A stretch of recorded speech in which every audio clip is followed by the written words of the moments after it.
Bonjour, mon nom est Louis-Martin Landry, je suis consultant informatique depuis 30 ans. J'ai œuvré dans le domaine des services financiers, dans le domaine pharmaceutique, biotechnologie et je suis en ce moment consultant dans une entreprise, principalement dans des technologies d'opération. J'ai œuvré dans des contre-attaques, de cyberattaques à travers le Canada depuis quelques années. J'ai été aussi fournisseur de services gérés. La biotechnologie et la pharmaceutique ont des enjeux qu'on oublie souvent, c'est qu'ils ont beaucoup de propriété intellectuelle.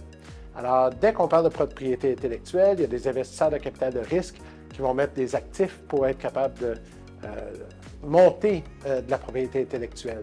Donc, même la plus petite biotech avec 3, 4, 5 employés va avoir des enjeux avec des stakeholders, avec des personnes qui ont des enjeux dans l'entreprise, que ce soit les patients, que ce soit les investisseurs eux-mêmes et même les données personnelles des employés. Les pirates informatiques se foutent si on est une grosse entreprise ou une petite entreprise.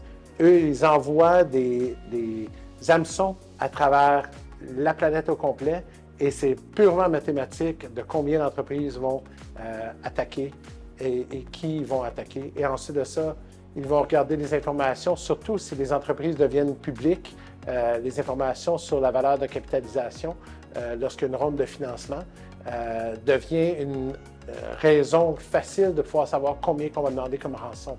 Alors, la petite entreprise est aussi à risque que la très grande entreprise. Quand je rentre dans une entreprise pharmaceutique ou une biotech ou une toute autre PME, la première chose que je vais poser, c'est est-ce que vous connaissez tous vos actifs?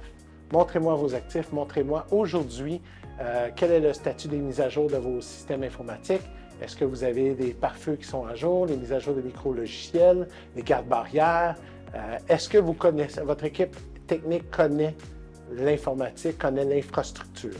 S'ils ont des doutes sur les mises à jour concernant le LIMS, entre autres, et qu'ils ont des enjeux concernant le parc informatique et le stockage des données, surtout si on est dans un environnement hybride avec des employés qui travaillent à l'externe, ça devient des enjeux qui peuvent être facilement exploitables par des cyberpirates.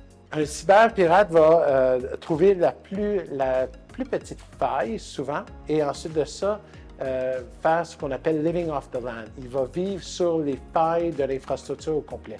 Donc, il va entrer peut-être par un courriel simple et à partir de ce moment-là, être capable de pouvoir trouver les failles sur des serveurs, sur des postes de travail, sur des différents équipements comme une imprimante, pour ensuite de ça, démarrer des scripts, démarrer des exécutables qui vont lui permettre de pouvoir trouver l'ensemble des failles. Lorsque vous regardez les enjeux avec les équipes techniques informatiques, dans les infrastructures ou les fournisseurs de services gérés, une grande proportion d'eux n'ont aucune compréhension des enjeux d'assurance qualité, les enjeux de gouvernance, les enjeux de réglementation, que ce soit les réglementations fédérales, provinciales, mais aussi les enjeux concernant le 21 CFR Part 11, les enjeux de Santé Canada, etc., GAMP 5. Alors, si vous regardez ces enjeux-là pour les entreprises, les équipes techniques ne vont pas nécessairement prendre en considération ces enjeux-là pour être capables de répondre à l'ensemble de ces obstacles-là des audits. De l'autre côté, les départements d'assurance qualité et les équipes de direction ont beaucoup de difficultés à comprendre comment les équipes techniques fonctionnent. Alors, ça devient un mystère pour eux de travailler avec les équipes techniques qui, eux, vont parler leur propre langage de code et d'infrastructure, alors que les enjeux de la direction, c'est souvent de savoir est-ce qu'on répond à les audits du BNQ et de Santé Canada, par exemple. Alors, c'est important de pouvoir trouver une méthodologie que les techniciens informatiques et les programmeurs vont développer des outils de connaissances pour être capable de répondre aux enjeux d'assurance qualité et les enjeux de la gouvernance de la haute direction.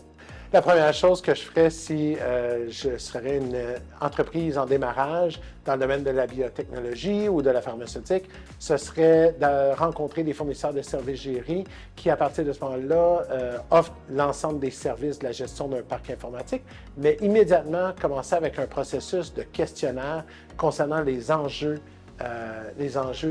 de l'entreprise. Par exemple, est-ce que le fournisseur est capable de documenter l'infrastructure de façon appropriée, avec des procédures d'opération normalisées, avec les processus d'installation, d'opération, de qualification, comprendre les enjeux d'une validation d'un environnement LIMS, comprendre les enjeux des données de patients, les données de cliniques versus les données autres, alors les données d'entreprise. Donc, que l'entreprise, le fournisseur de services gérés connaisse les enjeux de GXP. Ce serait la première chose que je ferais, d'avoir un questionnaire pour être capable d'être sûr que le partenaire avec qui on va mettre les clés de l'entreprise au niveau technologique comprenne les enjeux du domaine biotech ou pharmaceutique.